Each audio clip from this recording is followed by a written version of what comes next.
Ahoj, volám sa Tomáš Vránsky. Sedím si tu na veľmi pohodlnej stoličke v príjemnej kancelárii s príjemnými ľuďmi. Je to kancelária Mladý Info, do ktorej som sa dostal takým zaujímavým spôsobom z vlastnej iniciatívy hľadať informácie o Európskej dobrovoľníckej službe, hľadať si miesto, kde by som našiel tieto informácie, hľadať človeka, ktorý by mi pomohol tejto našej prvotnej iniciatíve. Nie som sám, za mnou sú niekoľkí ľudia, ktorí spolupracujú spolu so mnou na projekte, na našej iniciatíve, by som to nazval, založenie kancelárie Európskej dobrovoľníckej služby pre jedno centrum, ktoré je nedaleko kancelárie Mladý Info. Je to centrum študentské, je to pastoračné centrum univerzitného charakteru.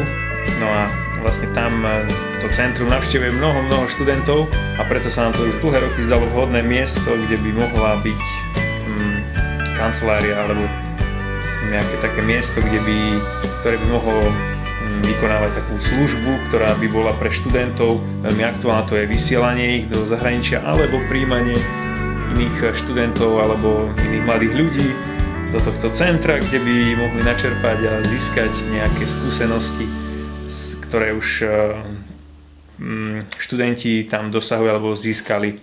No a teda spoznal som sa, ak môžem konkrétne osloviť, s Ondrejom.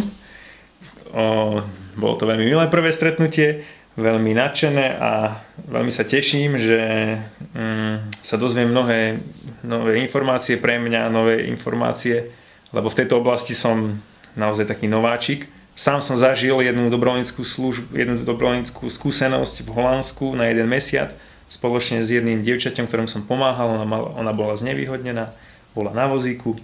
No a keďže tento proces sme úspešne absolvovali, veľmi nás to motivovalo, aby sme aj my, keď sme teda načerpali z tohto projektu, z tejto skúsenosti, aby sme aj my mohli túto skúsenosť ponúknuť aj iným.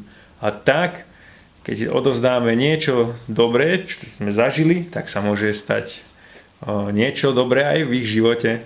No a tak som tu a verím, že proces, do ktorého sme sa pustili a s pomocou Ondreja a z Mladý Info, že príde k úspešnému koncu a to nebude koniec, lebo to bude len začiatok. Vieš, čo by malo byť akože tým výsledkom, tým akože konečným cieľom, čo by sme mali takto spoločne dosiahnuť, vieš? Tých cieľov je viac.